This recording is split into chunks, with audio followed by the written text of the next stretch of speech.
think probably have to hold off on the certification of a quorum, I think, until Representative from Richmond gets here. But I guess I can ask do two things. Number one, I want to say welcome everybody to the February 24th, 2023 CVTA meeting. I hope that everybody, I think this is our first full meeting this year. I apologize that we had to cancel the last meeting, but I don't believe in meeting just for the sake of having a meeting. And there was not enough on the agenda that would have warranted, we had not had a finance committee meeting. We had to cancel that as well. And so I hope that didn't inconvenience anybody by not having to come down for a meeting, but It's killing me. but I do hope that everybody's been doing well. One of the things I can talk about while we're waiting for a quorum is that we did sign an agreement with Boyden to move forward with our search for the executive director. Boyden may be reaching out to some of you to ask you some questions about and get your input on what we're looking for in executive director. I know I've referred them to some of you to make that phone call. And then we'll be moving forward with that process. I think they're pretty excited about it. We've forwarded them all of the information that was put together by the HR roundtable. So all of that baseline information that we all agreed on and what we were looking for in the executive director has been put out there. And so I did speak with them, I guess, for about an hour and a half. My how time flies when you're having fun, but it was a great opportunity, and I know they'll be calling some of you to get your input. But if anybody's interested in seeing what that looks like, a copy of it is here, and certainly no problem in emailing it out to everybody if you want to take a look at what that is. I know I did share it with members of the finance committee and the vice chair before we executed the agreement. I want to say thank you to Mr. Gregory for his help in the HR roundtable in finalizing that agreement and getting it to a place where we were comfortable, especially with the payment structure and how that would work and how the building would work, and what the results we're expecting from them, prior to putting funds out. So thank you for that. Does anybody have any considerations or amendments to the agenda? Okay. I know that we have, we could probably open our, we can do a public comment, right? So we can do public comment. So, and then we'll move, when we get a quorum, we'll do the approval of the other things we need to do with the agenda and with the previous minutes. But I think that if you want to read the public comment period statement, we can certainly move forward with that. Yes, sir. Thank you very much. And I'm going to be reading from the agenda for anybody who's following along remotely. This meeting is being held in person and via Zoom. A link to the Zoom webinar where individuals may register to participate is posted at the top of the agenda. And on the agenda, there's a box at the top with that link. Members of the public are invited to submit public comments either verbally or in writing. Written comments can be submitted through the Q&A or chat function on Zoom, or to the email address at the top of the agenda. Comments will be read aloud or summarized during the meeting when possible and will be included in the meeting minutes. Verbal comments can be taken during this open public comment period. Please indicate by raising your hand for in-person participants or through the Q&A chat functions on Zoom for virtual participants if you would like to comment. When acknowledged by the chair, please clearly state your name so that it may be recorded in the meeting minutes. Mr. Chair, we don't have any current requests through the Q&A, other than some folks had some issues earlier with sound, but those are resolved. Okay. All right. So this is a public comment time and period, and I guess we have no one online who wants to comment, and I don't see anybody. Is anybody in the room here in the public that would like to comment? Okay. So we disposed of now with the public comment period. It says here that the chairman is that for some reason they've given me 10 minutes to speak. I will tell you from a brief report that the finance committee did meet, and that part of what was discussed in that meeting will be brought up on the finance committee reports. And again, we talked about the execution of the Boyden agreement. And other than that, just been busy with my other. Yes, with my other duties, as we all have been. But we can also move forward with any CVTA member comments at this point. If anybody has anything they'd like to bring up to the group. Suggestions. This is a lively group today. I think I should have brought it. Since no one would take this opportunity, I'd like to take the opportunity for everyone here with my comments this morning. Thank you so much, sir. In beautiful New Kent County, we have indeed have new owners for our Colonial Downs racetrack, Churchill Downs. We will be having New Kent Derby along with 3 other large races in New Kent this year. So they told me not to invite everyone on my own accord, but everyone is invited.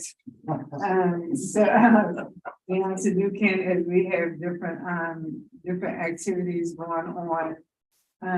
64 continues to be I-64. We've had this year alone several car fires, multiple accidents. It is just what it is. And I said it very loosely, but when we think about families that are involved, it's far more deeper and more sympathetic than that. And so also I take that opportunity. I also take the time to thank Mr. Peterson for his call the other week that I received from you regarding our comments at our finance committee. So, sir, thank you, and that was much appreciated for those thoughts and comments that you rendered to me. And along with that, I do somehow seem to like the meeting at 9 o'clock. I don't know if you all did this intentionally and put an 8:30 on my agenda, knowing that I would read my calendar, but so that I would be here on time today. But if you did, thank you so much for that and looking out for me as always. And just to say Happy New Year to everyone here on behalf of beautiful New Kent County. Well, thank you very much. Thank you for the comments, and that does actually bring up a question of discussion that I think we could have. We can't take a vote on it, but I'd like to get everybody's input. As you can see, we started a half hour later than normal.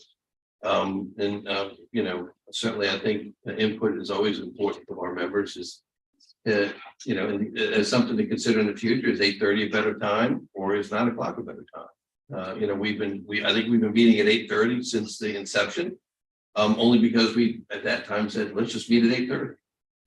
I don't think anybody wants to meet at 7:30. I don't think anyone wants to meet at maybe 8, but you know, if 9 o'clock is work better for everybody's schedule, or 8:30, certainly we have the ability to adjust that time to try and make it work for everyone. So don't need to tell me now, but if you want to give some input on that, that'd be great.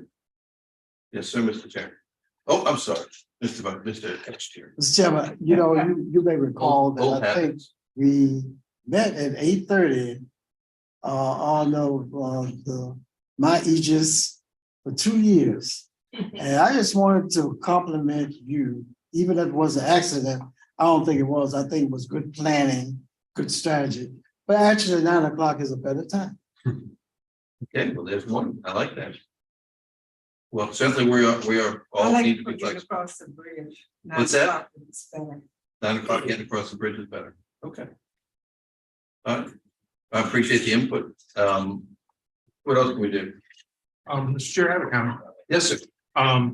For the members, I would like to thank the chairman for coming into Goochland to give the CVTA presentation with me. Well, Carol gave it at our Goochland Rotary. It was extremely well received. People were very complimentary afterwards regarding the thoughtfulness of coming and letting them know where their taxpayer dollars are going. A couple of comments. I don't think we've ever had politicians come and tell us exactly how we're spending our money. And now we know we're not buying gas in any other county but Goochland County. So thank you, Mr. Carroll.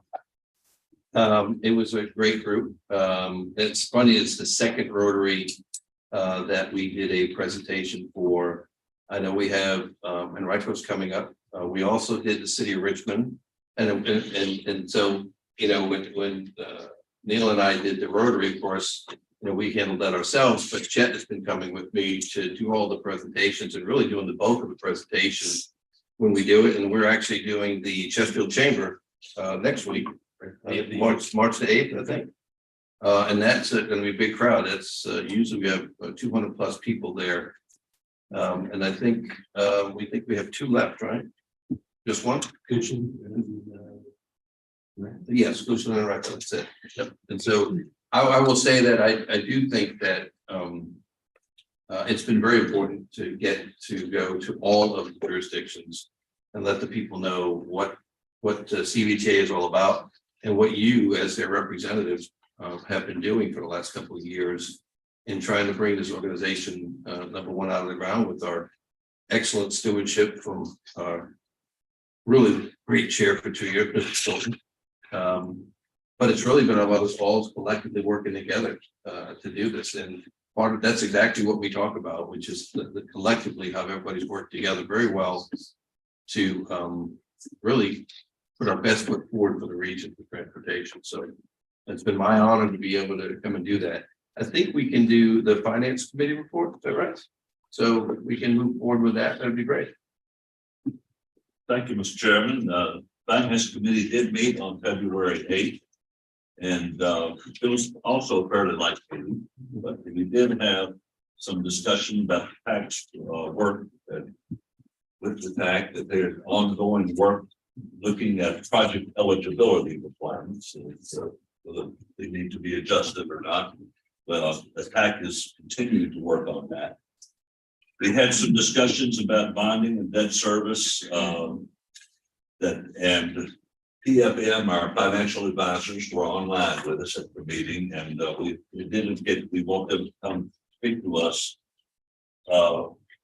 again on the bonding, debt service, and best way is to utilize funding to get the most for our fund for the whole region. Mr. Carroll's already indicated his discussion about the recruitment of the executive director that we discussed that. And the rest of it really came down to discussions on the our financials and investment reports. And so I'm going to turn that over now to Mr. Parsons to share with what we discussed on that. Thank you very much, Mr. Peterson. In your agenda packet on page 8 is the latest tax collection and allocation report through the end of October. As you can see, receipt of taxes, the total receipt year to date is about almost $87 million. Lifetime to date, about $430 million. So substantial amount of funds have come to the CVTA since its inception. Transfers out. The total transfers for this fiscal year, just under $44 million to the regional fund and GRTC, and then local distributions to each of the member jurisdictions in the amount of $43 million. That is broken down by jurisdiction, so you can see individually what the receipts have been again through the end of October for each of your jurisdictions. So that's it's great information that we have there. And then we have at the bottom of the page is the regional fund balance, about 152 million so far for the regional fund. And we'll get to this later in the agenda, but we have an update on smart scale and leveraging, and so this regional fund amount will factor in there when we talk about those minutes. We can move back forward. Yes, sir. And that way we can move forward with the agenda certification and all. Welcome. Mr. Joe, would you like to let everybody know a little bit about yourself? One, I appreciate your patience. My father-in-law has Parkinson's, so wife had to take him to the hospital this morning. So we're still part of that sandwich generation, raising a 12-year-old and taking care of a 78-year-old who knows everything, and he does. So we treat him like that. But again, I am Michael Jones. I represent the 9th District, which is keep taking Hall to past Belt Boulevard. You're in South Richmond, through South Side. Also President Council. We're just trying to get some fun things done in the city of Richmond and make Richmond a great place to live, play, and work. Well, we appreciate you filling in for the mayor today. I am. I think he's getting married. I think you might be right. I think you might be right. Now I would ask if we could go ahead and do a roll call and certify quorum, please.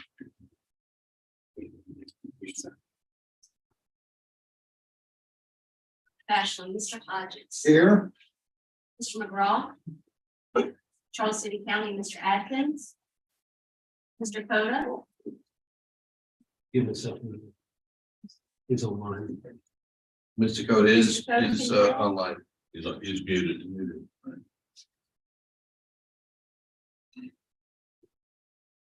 Mr. Coda, can you hear us? I will not be Okay. present. I have, it's corresponded through Zoom and remember this present. Okay. Remote. Chesterfield County, Chair Carroll. Here. Mr. Winslow. Richland County, Mr. Boonhauer. Here. Ms. Lascolette. Hanover County, Mr. Peterson, Here. Mr. Davis. Henrico County, Mr. Thornton, Here. Ms. O'Bannon. New Kent County, Ms. Page, Here. Mr. Lockwood. Powhatan County, Mr. Byerly, Here. Mr. McClung. City of Richmond, Mayor Stoney. Mr. Jones. House of Delegates, Delegate Robinson, Pretty sure she's the same. Senate of Virginia, Senator McClellan, Pretty sure it's people voted.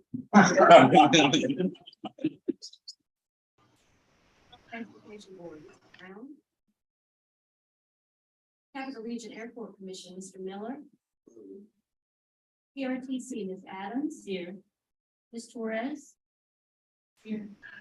Step back. RMTA, Ms. Dean. Here. PRPT, Mr. Brule. Here. We have Mr. Brule, attendance. Yes. Thank you. Mr. President. Mr. Trogdon. EDOT, Mr. Bridge. Mr. Cotton. Here. Mr. Riglett. Here. Virginia Port Authority, Mr. Edwards. Ms. Fick. And Ms. Nelson. Here. She is. I have indicated for virtual participation. Your microphone. So that concludes the roll call for attendance, and we do have a quorum. Thank you very much. I appreciate that. The next item on the agenda would be consideration of amendments to the agenda. And I actually have one that came up last night, and it has to do with. Mr. Chair. Yes. Signature quota is looking to be certified. He is here, Mr. Chair. We're having issues with the audio. Yeah, no, sorry, it's chat. That's what it is. We have certified you here, sir. Wave if you hear us. Who? Him anyway. And it has to do with our special election. As everyone hopefully knows, that a hearty congratulations to Senator McClellan on getting elected in Congress. And because of that, her position on the CVTA will be vacated, and we need to send a letter. My wishes would be to send a letter to the President of the Senate, well, the majority leader in the Senate, requesting for a replacement to be named from the Senate on the CVTA. And so I want to add that to the agenda for us to vote on later. We can put that under other business. Under, I guess, C2. And that would be the only amendment I would have to the agenda. Does anybody else have anything they would like to amend? With her would it be? Would they select a replacement or would the person that wins her previous seat? No, it would be an appointment from the Senate, so they could choose to say that, as for instance, when they replaced Delegate McQuinn, the speaker made a decision to change Okay, that position, so it would be probably the majority of leadership in the Senate would have to make that decision as to who they would like to replace. They could say, like you said, they could say, we'll just wait until gets, or they might have someone else in mind. So that's why we want to send a letter to them to find out, let them put them on notice that we need somebody and then get them the opportunity to start that absolutely. process if they haven't started it already. Thank you. Mr. Chairman, Yes. I might suggest that, I don't know whether this needs to be added to your amendment, but I think CVTA probably should send her a letter of congratulations to Senator McClellan and also thank her for the service that she was So given. to certainly was CVTA. planning on doing that, but we can certainly have that come from all of us, which I think would be appropriate. So we'll just add that as part of the amendment under 2 letters. And what those letters would be: one, to request the Senate to let us know who a replacement will be, and then the other would be a letter from the CVTA, and that's certainly structured from the chair on behalf of everyone in the CVTA, thanking her for her long-standing service in helping to get this organization number one passed through the General Assembly and helping us over the last 3 years to get it in place. So, and certainly once that letter is structured, we'll send it out to all the membership so they know exactly what we're doing. That's fine. We actually have an update here on how that representative will actually be selected. So, thank you, Mr. Chairman, Mr. Chairman, members of the body. Just FYI, the Senate representative is appointed by the Senate Rules Committee, Senate Committee on Rules. So the letter would be chairman of the Senate Committee on Rules requesting a new senator representative who resides in the county or city embraced by the authority. So it can be a senator from any one of those jurisdictions. Yeah, that's the language that we make sure we structure. Actually, I'll probably get you right that letter. Yes. On my behalf and on the CVTA's behalf. Any other amendments to the agenda? All right, so this is the way I have a motion to approve the agenda as amended. So Motion and a second to approve the agenda as submitted, amended. All in favor, signal by saying aye. Aye. Opposed? Ayes have it. Mr. Chairman, Yes. I was not able to be here in this. I'm saying. Well, we didn't approve the minutes. Oh, That was the amendment to the agenda. We're I coming got to it. the minutes now, and Never I mind. think I know what you're gonna do. I'll pay closer attention. No, that's fine. So now we're gonna work on a motion to approve the minutes. I'm assuming that everyone had an opportunity to review the minutes. And if everyone's okay with that, would entertain a motion to approve the minutes from the last meeting. So moved. I have a motion that's made to approve, and a motion properly seconded. Any other discussion on the motion? All those in favor of approval, signify by saying aye. Opposed? Ayes carried. Thank you.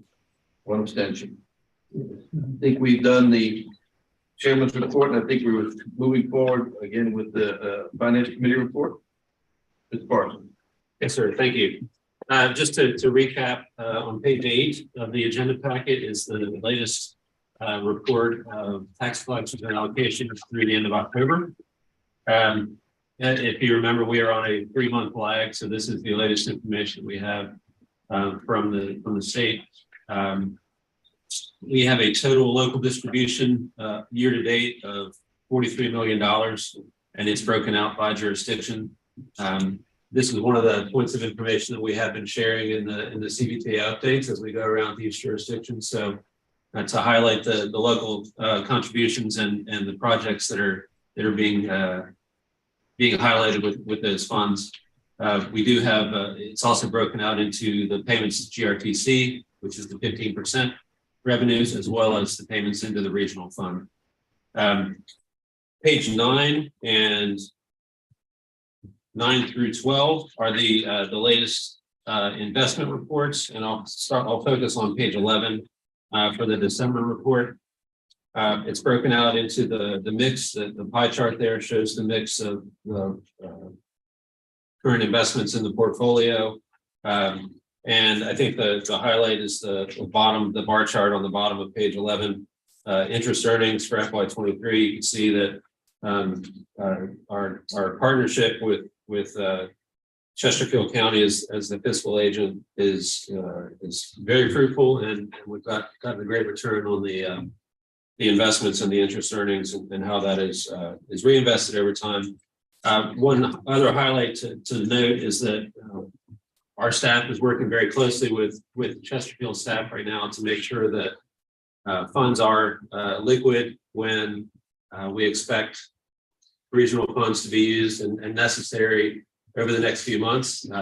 We expect that a lot of locally administered as well as VDOT projects may start in the next 6 months. We want to make sure that those accounts are ready to handle that action. But we are trying to, again, at the same time, make sure that we reinvest funds when available so that they are earning good interest returns. Mr. Peterson, I think that's it for the update on the investments and the financial activity. I believe the next item that we did discuss was is going to be discussed as part of the TAC report.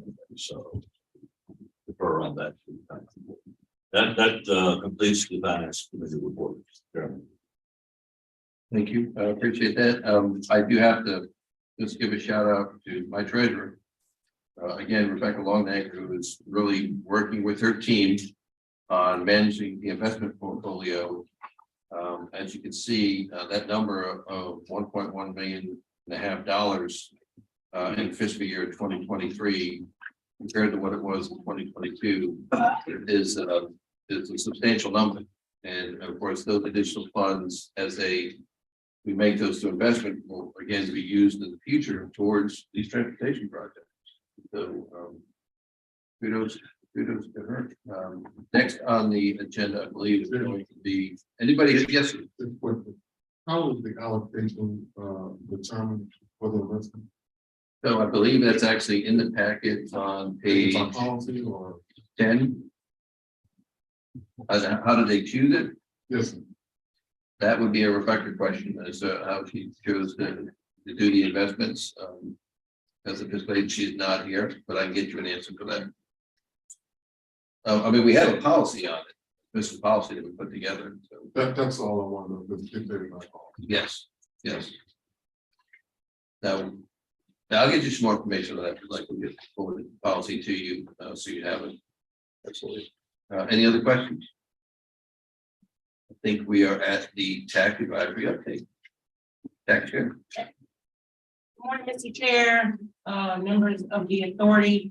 Diana Moore Clark here, the TAC chair. Today, I will be giving an update on items discussed at the past two CVTA TAC meetings held January the 9th, 2023 and February the 13th, 2023. Just as a reminder, there has been a request of localities to please submit the required second quarter expenditures for FY23 that were due February the 1st, if you have not. For the Fall Line Trail update, later in the meeting, we will be discussing the SPA agreement.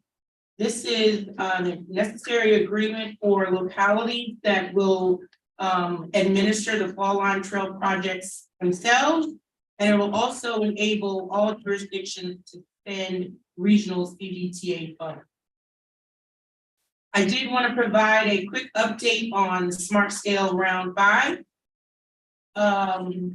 While there will be an agenda item that will provide a staff breakdown of the Smart Scale outcomes and how to best evaluate future CVTA regional leveraging application requests, it also supports the authority's conversation about how to best manage pledge leveraging funds.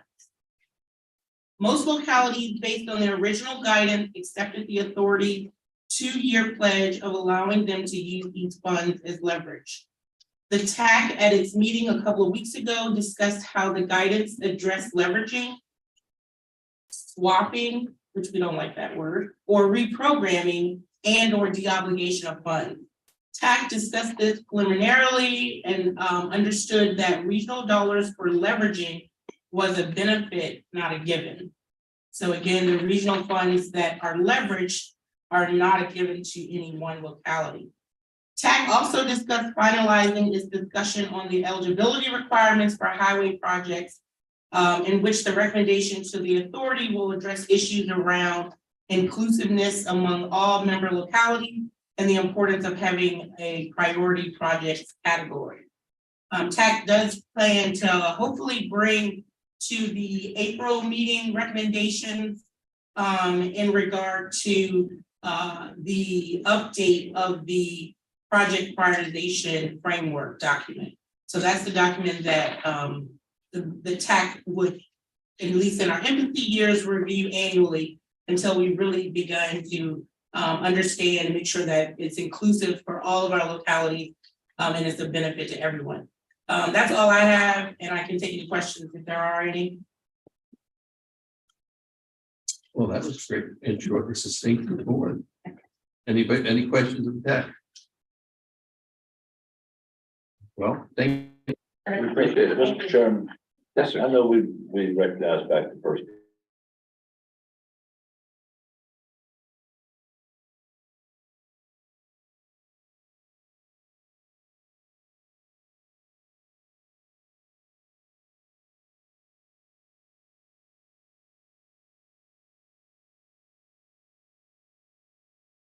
They have done a wonderful job for us, and I think we really need to, all of us need to recognize the work that they're doing.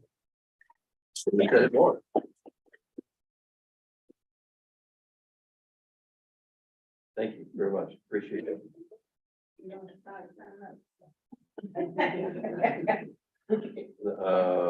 Next. Yes, sir, thank you. I'm sharing my screen. So we wanted to give a brief update.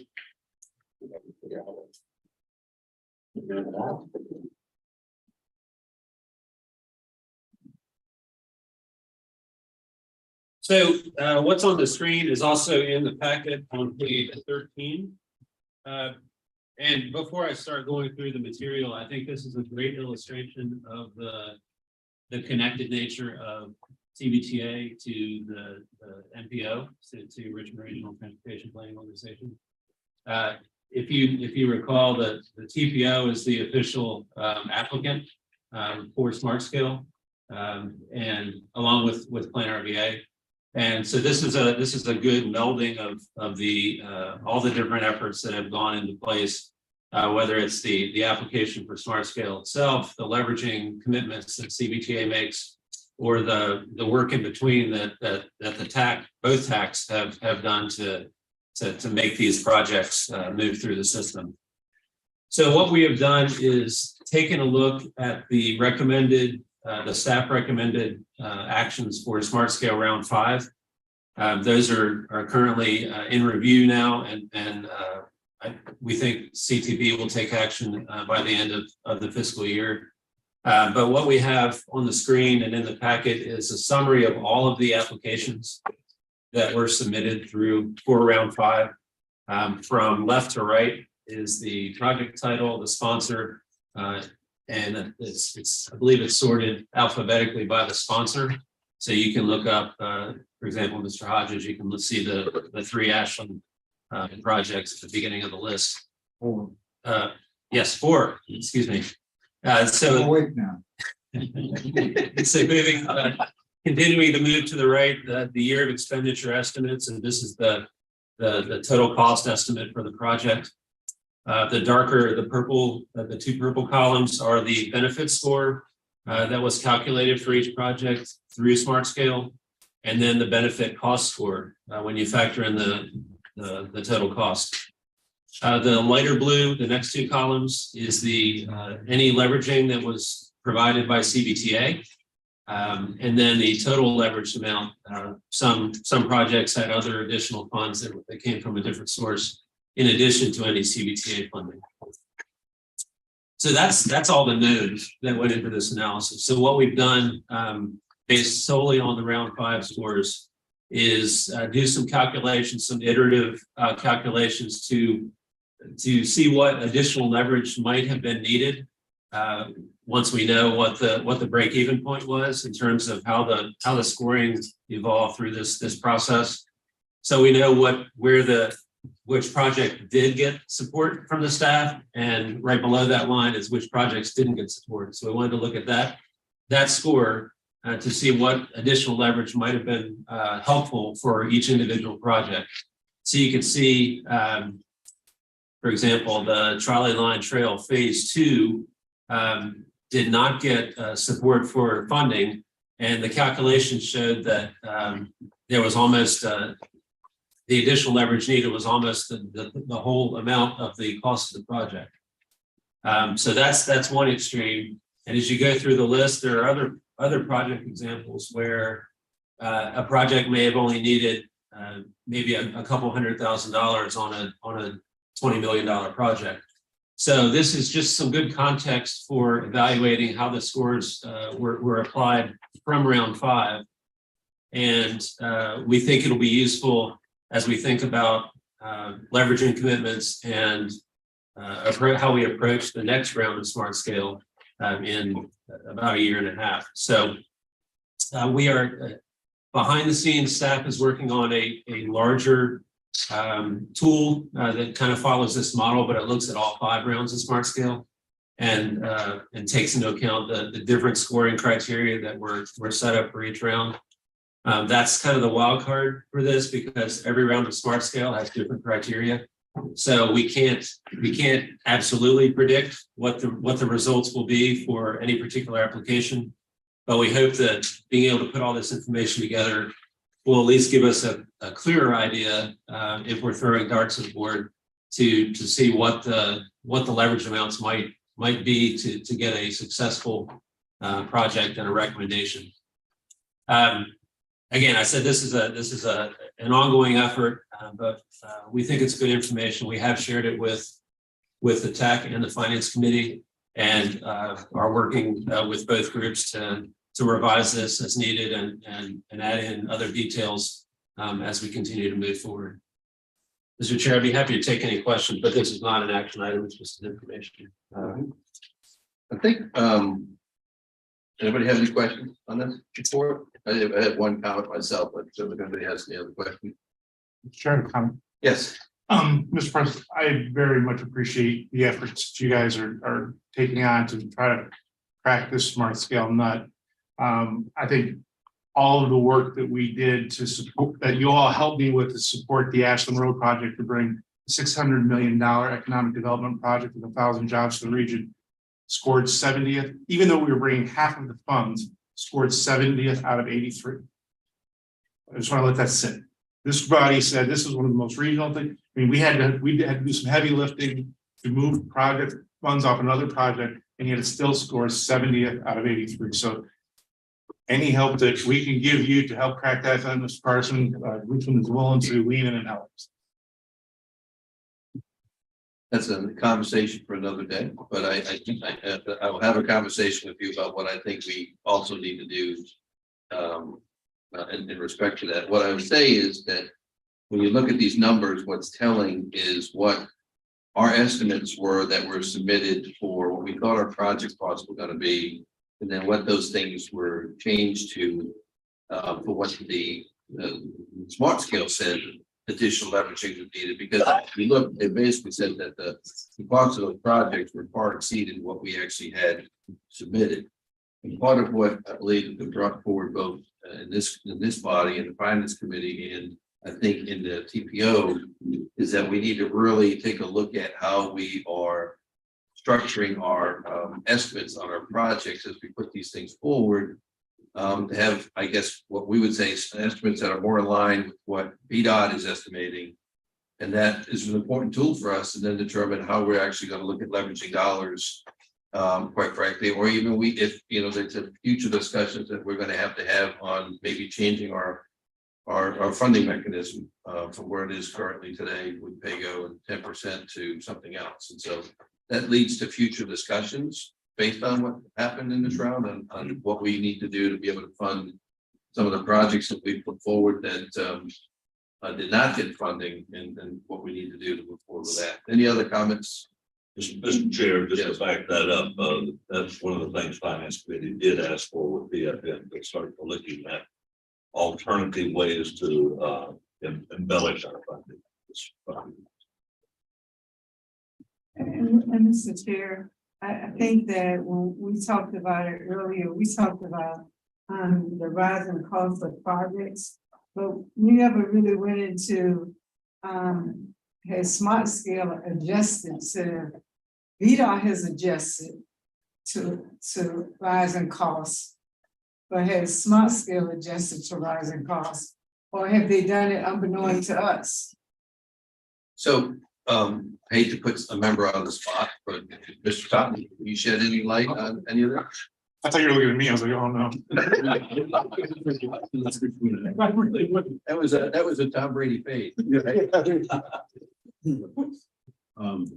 Maybe I should be hoping for enforcement of the tuck rule, maybe. There you go. Anyway, so the estimates are a frequent topic of discussion, and we do go through each round we've gone through. We get specific sort of parameters and guidelines that we use. And for those of you who have been involved through the last few rounds, the rules are different. I would certainly say our approach is a statewide approach. We have opened up an office of cost estimation to make sure that as we are developing projects, they're done in a consistent methodology. And that is done across our state. We have ongoing discussions regularly to make sure that as things are coming through applications, that we put the right contingencies in the right place. And we're treating all the applications fairly and equitably across the board, regardless of whether you're in the city of Richmond or the Roanoke area. I will say, to be very candid, I think that estimating process is one that we're going to have to continue to work at, so that when whether it's a pipeline study or star study or anything that is in the project development arena that leads to an application, that there's a solid correlation between your early estimates and then an application estimate, so that there's not an enormous delta. I think that helps for the purposes of planning, leveraging all those things that you guys are talking about. So it is one that as an agency we're focused on greatly. It is one that as we work with engineers that are developing the estimates for a locality or working with localities, regardless of whether it's through CVTA or through any other slotting. And we really want to get consistent so that all the projects are measured and scored equitably. The other thing I'll sort of add to that is certainly if there are concerns about how, whether it's estimated or any other element of the smart scale process, certainly at least down in the Richmond district, there's an opportunity for the localities to provide comment, respond to the survey and give us feedback so that we can provide that to OIP as they consider any potential future changes to the smart scale process. I don't know if that helps anybody. Well, I appreciate the explanation. I mean, certainly that's something we're going to have to work on our end as well, moving forward. But thank you. I mean, even for those who may watch this later, at least they'll get some insight as to, how that works. Go ahead. Follow up for me. You can see it coming. It helped, Okay. but doesn't cure everything for me. It's like I said at first, we already know that cost and labor and everything is going on. But then the question becomes as how the smart scale has been targeted and leveraged. Right. Has that changed? And if it has changed, are we aware, where the locality is aware of it? I'm quite sure that Lucian probably could do another $30-some million to their project, if they had known that they were really sure. Sure.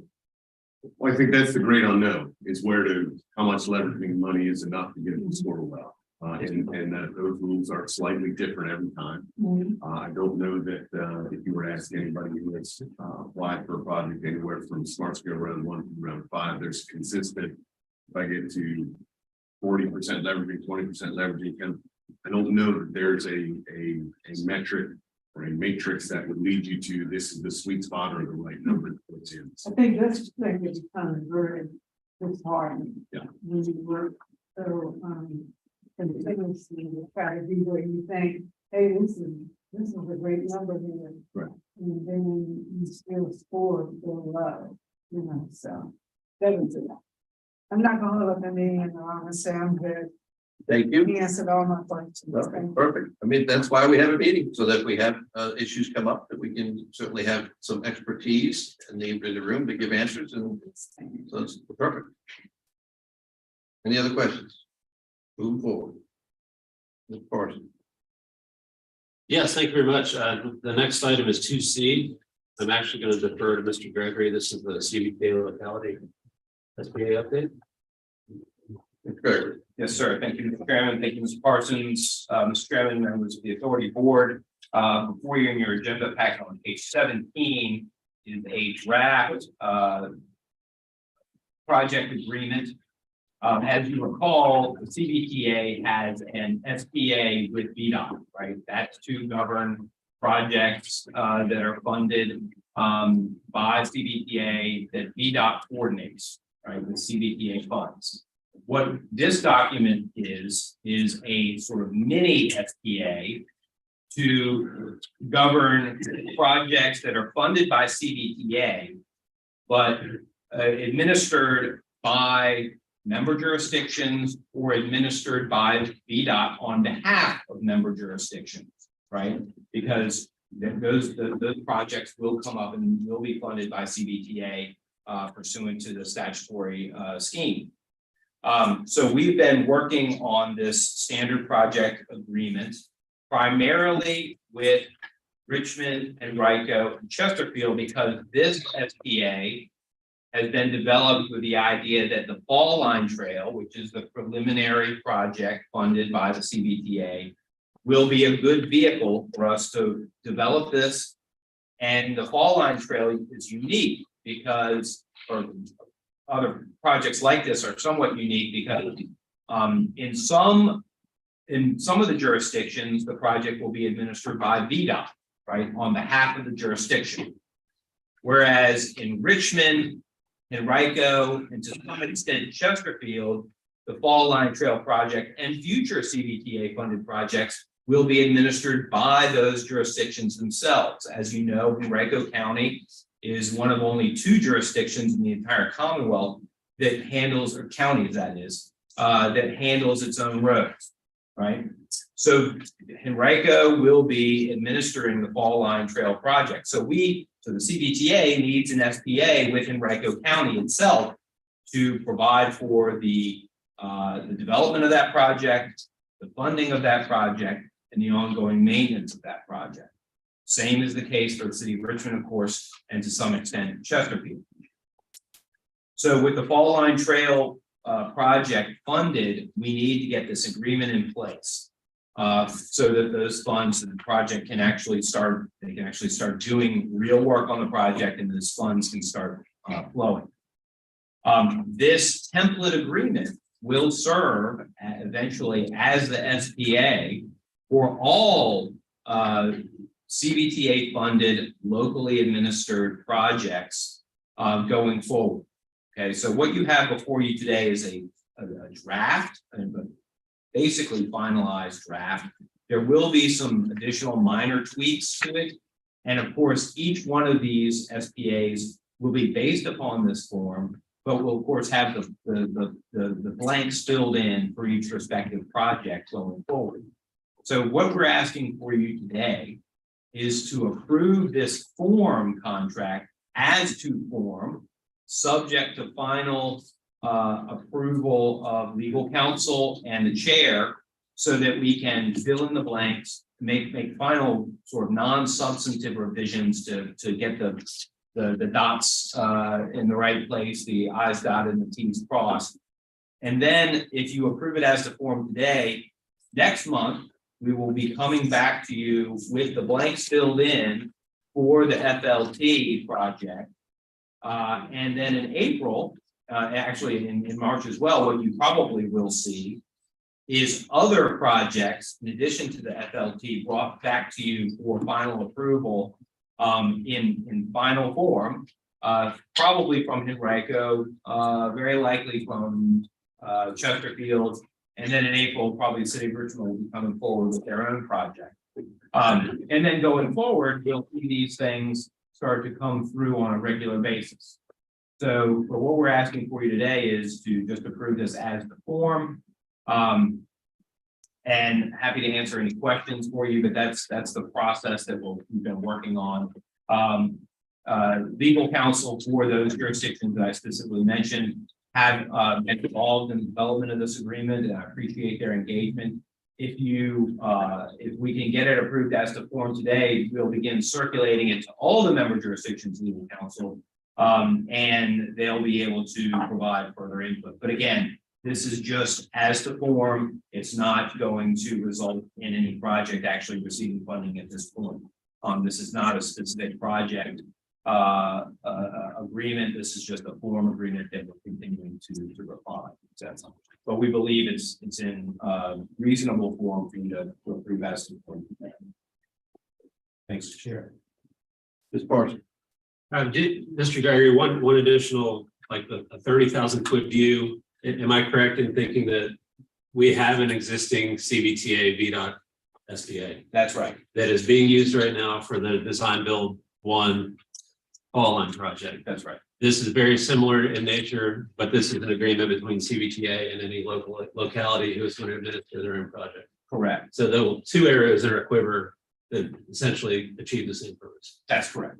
Yeah, you have like sort of the main SBA with VDOT, and then you'll have these mini SBAs for other projects under that framework. And so if a member jurisdiction, like say like Charles City County, has a project that they want to do, they don't administer their own highway system. VDOT does that on their behalf, essentially.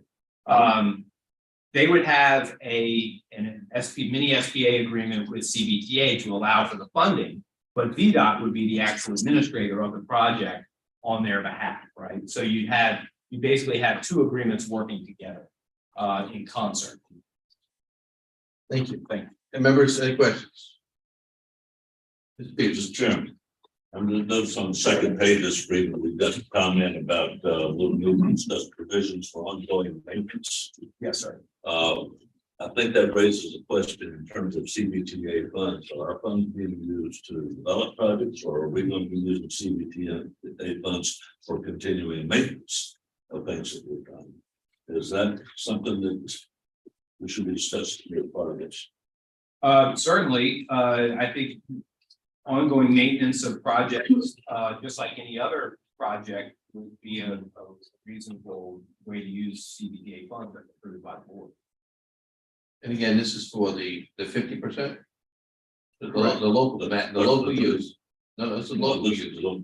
This is the money that the locality is actually using of the 50% that they control on what you actually do with your projects. This is not the 35% part, right? Right. Theoretically, the board could authorize expenditures from that pot for maintenance projects of various sorts. Sure. But primarily it would probably come out of their own fund. I mean, it could be a 35% if we awarded, for example, money from the 35% to be used for a particular project, and it's going to be administered by the locality. Then, yeah, this form could be used for that as well. But I think that I think the tax chair has a comment for us here. Yeah, the SPA agreement form that we're talking about, and then specifically with the Fall Line Trail, is for the spending of the regional dollars, actually. So the 35% For the fall line, yeah. for the Fall Line Trail. And then what we're talking about, and it's still between the CVTA and the locality. So it's not an agreement needed for the locality to work with VDOT. That's already done with the CVTA MOU agreement and SPA with VDOT. So this particular one, it would be if sometime sometime in the future, Hanover wants to administer a small portion of a regional project, then they would need the same agreement in order to get the money from the CVTA. So right now, the only people that need money and kind of that's moving forward right now, that's not administered by VDOT, are the 3 large localities. And so this agreement is very important to us to keep the Fall Line Trail segment being completed, moving. So, I think his question really, I think he understood that part, but I think his question was though, on CVTA dollars being used in the future for maintenance of a project that's been approved by the CVTA. And what I would say is that, like anything else, if someone came back to the 35% pot and wanted to use money regionally, they'd have to go through the whole process again. If they chose to use money from the 50% pot, their portion for maintenance and upkeep in the future of a project that's been approved, then they certainly can do this. Yeah, that was my question as far as the 35%. Are we regional projects getting into the maintenance of the projects we develop? Or are we just letting that cut? They have to go back to the whole process again. again. They'd have to go through the whole process again. yeah, but I think he brings up a very good point about maintenance. And really looking for in our agreements when we do the projects, really maybe having some clauses in there that talks about maintenance. I know with the Fall Line Trail, before we implementing, we kind of got a maintenance agreement together in order to say, you know, who's going to maintain this once it's done with VDOT. So it may be advantageous for the authority to have some form of maintenance clause because it may impact, like when you go back through the cycle all the way, will the project be eligible because it was funded, or is it going to be eligible because it's a regional in nature? So I think it is something that we could consider based on these large projects that will get done and who will maintain them in the future. We do know there's some that those that occur on the highway, those assets kind of like we would assume in some cases that VDOT would maintain. So I think it's a prudent conversation to have in regard to who will be responsible for maintenance. We do know with the local funds, those are maintenance on our existing roadways in Richmond. And so as we add projects, will we run out of those dollars as well? So yeah, I think it's a good question and for consideration that maybe TAC needs to look into more. Okay. Any other questions on the form? Mr. Chair, Spin out. just clarification, Mr. Gregory, on the process itself. So you mentioned that after whatever, if we move forward with this action, that it will go to the local, our local county attorneys. Has this not gone before to them? Because we use this, the FLT, the Fall Line Trail, as the vehicle for developing this. It was a smaller group that worked on the initial one, and we began with the VDOT CVTA SPA as a template, and we refined it. So it should be familiar from the very beginning to all your local legal counsel. So there's nothing new here really. Okay. But because we're using the FLT as the vehicle to develop this process in this form, and because the ones administering that project themselves are Richmond, Henrico, and Chesterfield, they were primarily involved in that refining process. So then my follow-up would be, and this is just, I appreciate everybody's patience, and I'm happy to show my ignorance in certain things. I've never heard the term as to form, so of course I had to Google it. So this is the first time this body's been asked to approve something as to form. My question would be, why are we changing from not having the final version before we approve it? Because we don't have the final version. You only get the final version when you actually have an agreement to actually do a project, right? So those blanks will be filled in. And there's also a desire to go ahead and keep this process moving forward.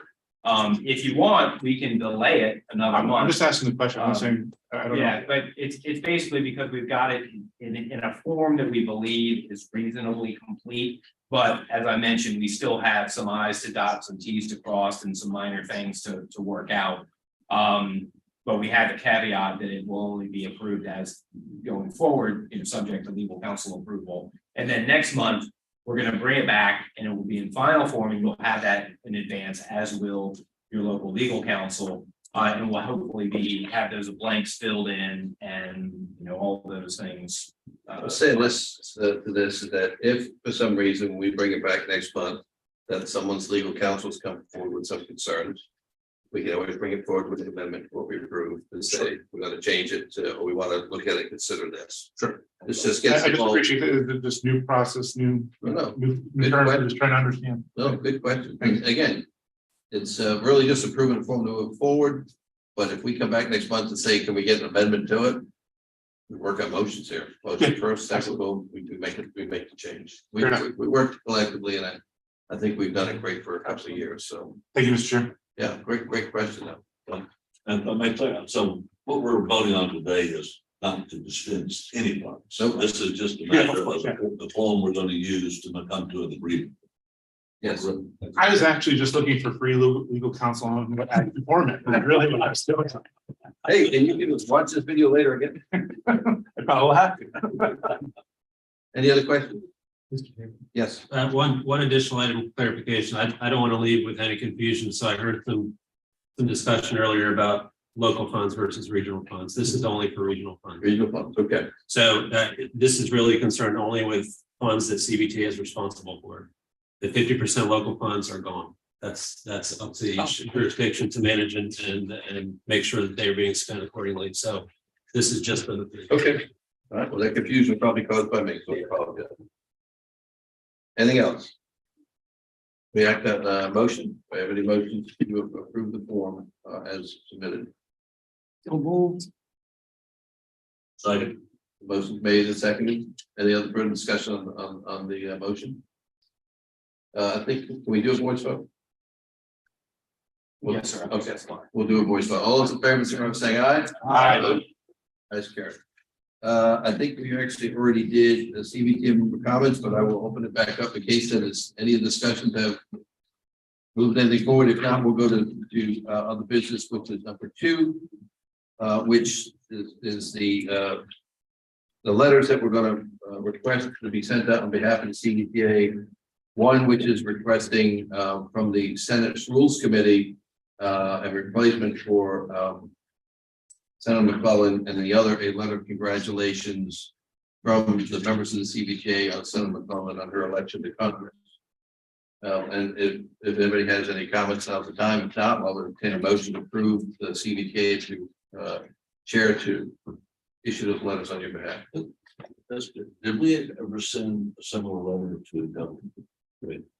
We actually, yes. Okay, very good. Any other questions? Mr. Chair, I move that we send the proposed letters. Okay. Motion made and seconded. Any discussion on sending the letter? Sent by Mr. Hodges, I think. You beat you by that one. All those in favor, signify by saying aye. Aye. Opposed? Nice carry. Thank you.